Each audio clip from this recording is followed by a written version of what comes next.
À 14h50 précise que l'avion battant pavillon sénégalais et transportant la délégation conduite par le Premier ministre Ousmane Sonko s'est immobilisé sur le tarmac de l'aéroport international de Modibo Keïta de Bamako-Sénou. À l'accueil du Premier ministre Dr Choguel Kokala Maïga, une vingtaine de membres du gouvernement du Mali et les autorités administratives et politiques de Bamako. Honneur militaire.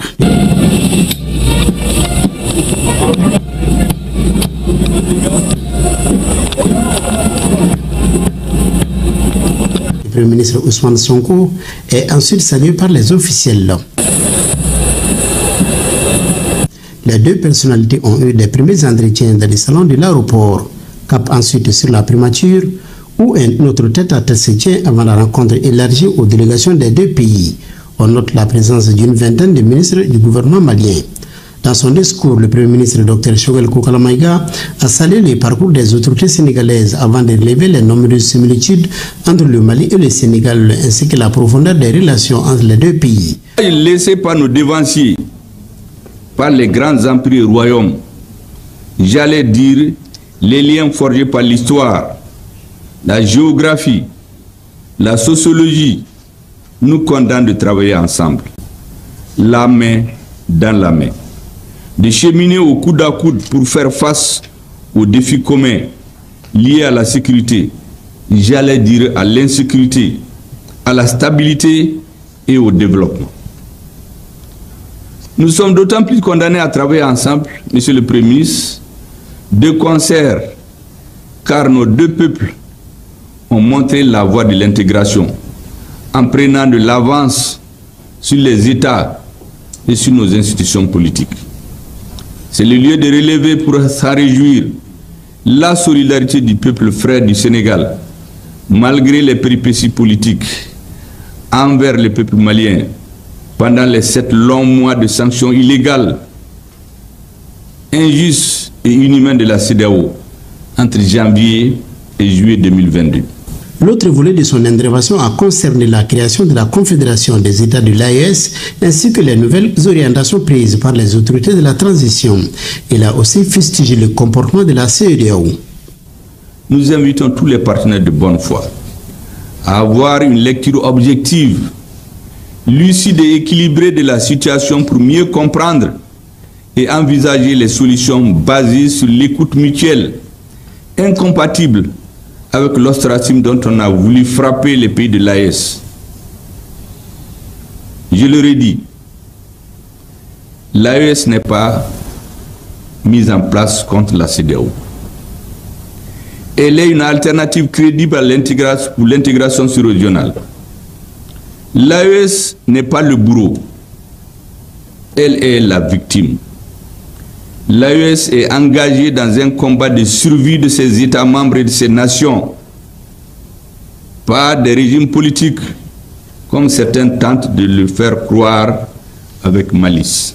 Le Premier ministre sénégalais a commencé par s'incliner sur la mémoire des victimes de l'attaque de Tizawaten au nom du président sénégalais Bassirou Diomaye Faye et à son nom propre. Les sujets d'intérêt bilatéral communautaire avec en toile de fond, la crise sécuritaire dans le Sahel ont été évoqués. Donc c'est un honneur et un plaisir d'être là pour pouvoir renouveler notre attachement à cette terre malienne, présenter nos salutations, mais également nous solidariser avec le peuple malien pour cette lutte qu'il mène, une lutte légitime pour sa souveraineté, mais une lutte également contre ce phénomène très lâche qu'on appelle le terrorisme. Et vous assurez que rien de ce qui pourra déstabiliser le Mali ne viendra du Sénégal, en tout cas pas sous notre régime. Devant la diversité, Ousmane Sonko appelle les pays de la sous-région à l'union avant de condamner une fois de plus la CEDEAO dans ses prises de décisions inhumaines. La CEDEAO a très mal géré ses considérations. Et si c'était notre régime qui était au pouvoir à l'époque où ça se faisait, nous aurions fermement posé notre veto et il n'y aurait jamais eu d'embargo contre le Mali venant du Sénégal. Et nous avions dénoncé.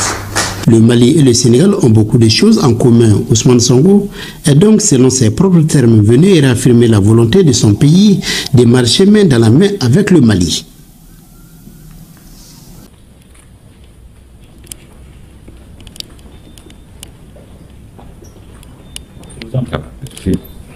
D'abord, permettez-moi de m'incliner à la mémoire de tous nos frères maliens qui sont tombés sur le champ de l'honneur il y a quelques jours, présenter au nom du président Bassirou Diomaye Faye, à mon nom, au nom du gouvernement et au nom de tout le peuple sénégalais, à réitérer nos condoléances les plus sincères et les plus attristées, comme je le dis. Le Mali et le Sénégal, c'est un seul et même peuple. Nous partageons tellement de choses qu'on ne peut pas les énumérer ici. C'est pourquoi, quand un tel événement survient au Mali, c'est comme s'il était survenu au Sénégal. Présenter au président de la République, son Excellence M. Assimi Goïta, toutes nos condoléances. Remercier le peuple malien pour son accueil d'aujourd'hui à travers M. le Premier ministre, son Excellence M. Choguel Maïga, qui nous a très bien accueillis depuis notre descente d'avion, avec tout le gouvernement quasiment, nous a permis de faire une séance de travail avant d'être reçu aujourd'hui, actuellement par M. le Président de la République. Cet entretien a été très instructif, nous a permis de passer en revue toutes les questions de l'heure, de discuter de manière ouverte, non pas de manière protocolaire ou solennelle, mais en frère. Parce que comme je l'ai dit, quand je viens ici, je suis chez moi et je viens parler à des frères.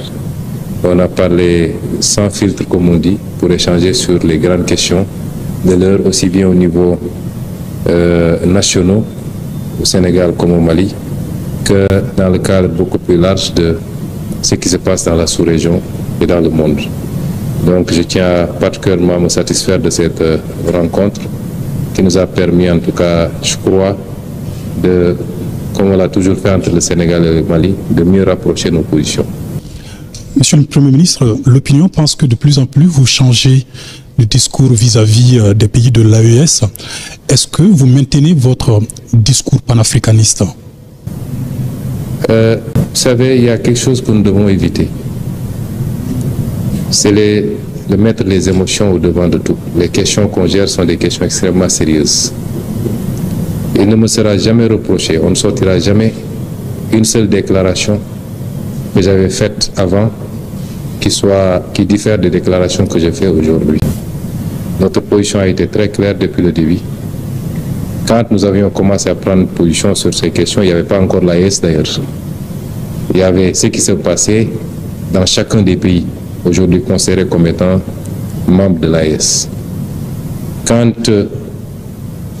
c'est arrivé au Mali, nous avons été en tant qu'opposants les premiers à dénoncer. Et on continue à le dénoncer fermement. L'embargo qui a été fait sur le Mali par des pays frères et malheureusement parmi lesquels notre propre pays. Je l'avais au nom de mon parti dénoncé. Je continue à le dénoncer et comme je l'ai dit, sous notre régime, ces genres de pratiques ne pourront jamais prospérer et personne ne passera par le Sénégal pour soit déstabiliser le Mali ou aucun autre pays frère ou alors lui imposer des sanctions de cette nature. Cela n'a pas changé, ça ne changera pas. Quand il a été question d'une intervention au Niger, ma position a été très claire. De ma cellule de prison, j'avais fait une publication pour dénoncer cela et mettre en garde les chefs d'État de la CEDEAO. Cela n'a pas changé aujourd'hui. L'AES est venu après et personne ne sortira un seul discours où moi, en tant que président de mon parti opposant de l'époque, j'avais dit que nous rejoindrons telle ou telle organisation. Il faut arrêter ces amalgames.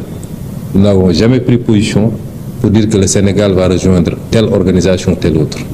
Ça, c'est la première chose. Nous sommes tous des pays souverains. Nous nous respectons. Nous devons nous respecter dans nos choix souverains. Et nous respectons le Mali dans ses choix. Nous respectons le Burkina dans ses choix.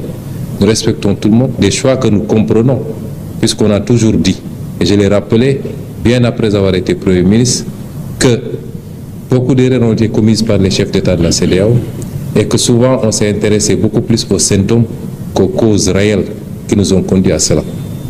Ça n'a pas changé chez nous. Alors qu'est-ce qu'on nous reproche? D'avoir ou d'être en train de travailler pour continuer à réunir la famille. Depuis quand on peut reprocher à un panafricaniste de faire tout pour qu'on reste dans des cadres solides plutôt que de nous diviser? C'est ça là qu'on reproche. Et donc ça veut dire qu'on a changé. Et je l'ai dit, quel que soit l'aboutissement ou le choix qui a été fait, cela ne changera absolument rien dans nos relations avec chacun des pays et les cadres qui seront mis en place. Au contraire, ça pourrait même les renforcer. Il faut que nous mettions les émotions de côté et que nous travaillions sur la base de préoccupations concrètes. Si on se dit panafricaniste, tout panafricaniste doit avoir comme seul et unique objectif de réunir les Africains au-delà de nos divergences. Je l'ai dit tout à l'heure avec le Premier ministre, les Européens se sont fait des guerres mondiales qui ont coûté des millions de vies et ils se sont retrouvés après. Donc, quelles que soient nos divergences, essayons, comme nos aïeux l'avaient fait pour créer l'Empire du Mali qui s'étendait d'ici au Sénégal, au Ghana et partout, nous ne pouvons pas faire moins qu'eux. Et c'est ça notre préoccupation. Mais si un pays souverain comme le Mali considère que les erreurs qui ont été commises justifient de sa part qu'il quitte, nous respectons cette souveraineté et cela ne changera absolument rien dans nos relations qui sont des relations séculaires et fraternelles. Vous partez avec quel message du président Assimi Goïta aujourd'hui? Le président a été très ouvert. On a eu une discussion très franche, très fraternelle. Et j'apprécie bien toutes les recommandations qu'il a eu à formuler parce qu'il souhaite le bien du Sénégal, qui est un pays frère. Donc, les alertes sur ce phénomène de terrorisme et son évolution, les recommandations qu'il a données, et surtout, on est sur la même longueur d'onde qu'entre le Sénégal et le Mali. Les considérations externes, exogènes à cette relation ne peuvent pas impacter cette relation. Nous resterons unis, conformément aux réalités géographiques, historiques, économiques, sociales, sociétales même, qui nous imposent d'être deux pays très unis et de continuer à coopérer dans tous les plans. Et ça, c'est extrêmement fort. Au moins, je sors d'ici avec la certitude qu'on a exactement la même compréhension de ce que devraient être nos relations. Car je les remercie très fort et je remercie tout le peuple malien.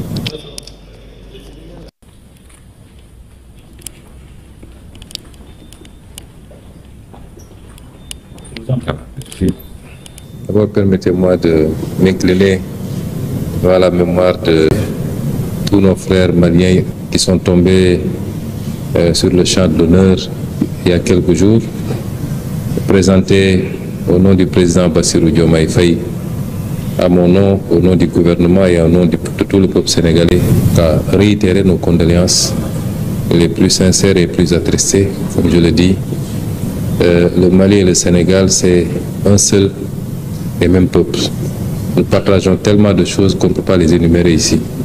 C'est pourquoi, quand un tel événement survient au Mali, c'est comme s'il était survenu au Sénégal.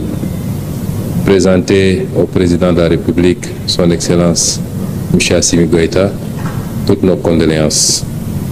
Remercier le peuple malien pour son accueil d'aujourd'hui, à travers M. le Premier ministre, son Excellence M. Choguel Maïga, qui nous a très bien accueillis depuis notre descente d'avion, avec tout le gouvernement quasiment, nous a permis de faire une séance de travail avant d'être reçu aujourd'hui, actuellement par M. le Président de la République. Cet entretien a été très instructif, nous a permis de passer en revue toutes les questions de l'heure, de discuter de manière ouverte, non pas de manière protocolaire ou solennelle, mais en frère. Parce que comme je l'ai dit, quand je viens ici, je suis chez moi et je viens parler à des frères.